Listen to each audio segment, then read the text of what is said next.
பார்லிமெண்ட்டுக்குள்ள. அஸ்ஸலாமு அலைக்கும் வரஹ்மத்துல்லாஹி வபரகாத்துஹு. அன்பான அனைத்து உறவுகளுக்கும் இனிய மாலை வணக்கம். இந்த மாதிரி பைத்தியக்காரன்லாம் எவன்டா பார்லிமெண்ட்டுக்கு அனுப்பினது? இவன் இது ஒரு வகையான பைத்தியம். சரியாகாத பைத்தியம் இல்லை, இது சரியான பைத்தியம் இல்லை, சரியாகாத பைத்தியம்ன்ற மாதிரி இதுவும் ஒரு வகையான பைத்தியம். ஏன்னா இவனுக்கு ஏழும் அழகாக கதைக்கிறதுக்கு நீங்கள் தைப்பொங்கல் கொண்டாடுறதுக்கு தைப்பொங்கல் கொண்டாடிட்டு பால்ச்சோறு சாப்பிட்டுட்டு போகிறதுக்கு இல்லை நீங்கள் வந்தது. இந்த மக்களுக்கு நீங்கள் கொடுத்த வாக்குறுதியை காப்பாற்றலை, இந்த மக்களுக்காக செய்ய வேண்டியதை நீங்கள் செய்யலை. பேசுகிறதுக்கு எத்தனையோ விடயம் இருக்குது. ஆனால் இந்த பைத்தியக்காரன் எப்பயுமே அப்படித்தான். ஏதாவது ஒன்று மண்டைக்கும் மூளைக்கும் சம்பந்தம் இல்லாமல் பேசுகிறது தான் இவனுடைய குறிக்கோள், வேறொன்றும் இல்லை. ஏன்னா வைரல் ஆகணும். இதுவும் ஒரு வகையில் பைத்தியம் தான். இது ஒரு ஃபேமஸ் ஆகிற பைத்தியம் ஒன்று தான். இது ஏதாவது ஒன்றில் வைரல் ஆகணும் அப்படின்றதுக்கான பேச்சுகள் தான் இது. இனிமேலாவது திருந்துங்க. இந்த மாதிரியான மடையன்களை இனிமேலாவது உங்களுடைய மக்கள் பிரதிநிதியாக பாராளுமன்றத்துக்கு அனுப்புறதை நிறுத்துங்க. மக்களுக்கான பிரதிநிதித்துவம், மக்களுக்கான கோரிக்கையை முன்வைக்கக்கூடிய, மக்களுக்காக உன்னதமாக குரல் கொடுக்கக்கூடிய ஒரு நல்ல புத்திசாலியை தயவு செய்து இனிமேலாவது தேர்ந்தெடுங்க. இந்த மாதிரியான மடையன்களை, இந்த மாதிரி பைத்தியக்காரனுங்களை நீங்கள் பாராளுமன்றத்துக்கு அனுப்பி வச்சிங்கன்னா என்ன இருக்கு சொல்கிறதுக்கு? வார்த்தை இருக்கா? ஏதாவது கலண்ட பெய்யனுண்டு, வேறொன்றும் இல்லை. மர கலண்டு போய் இருக்கிறான். பேசுகிற வார்த்தைகள் இப்போ கூட நான் இந்த வீடியோட தொகுப்பில் நான் இன்னொரு வீடியோன்னு பார்த்தேன்னு ஒரு சகோதரன் திட்டியே போட்டிருந்தாரு, நீ உன்னோட மொழியிலேயே பேசு அப்படின்ற மாதிரி.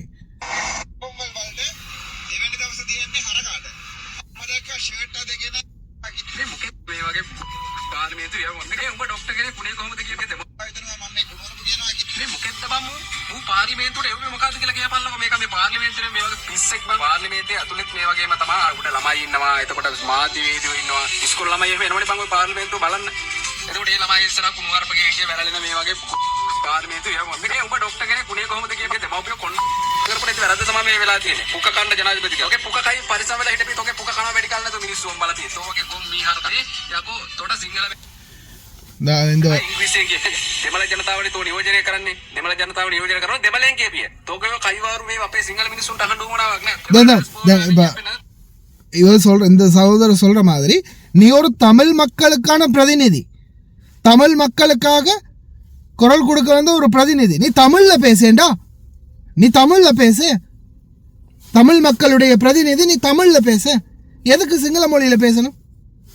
இப்ப சிங்கள மொழியில நீ பேசினா தமிழ் மக்களுக்கு என்ன தெரியும்? சிங்களம் தெரியாத தமிழ் மக்களுக்கு, இந்த வடக்கில் இருக்கக்கூடிய மக்களுக்கு எப்படி நீ சொல்றது என்ன சொல்றன்றது தெரியும். இவன் என்ன பைத்தியக்கா? இவனு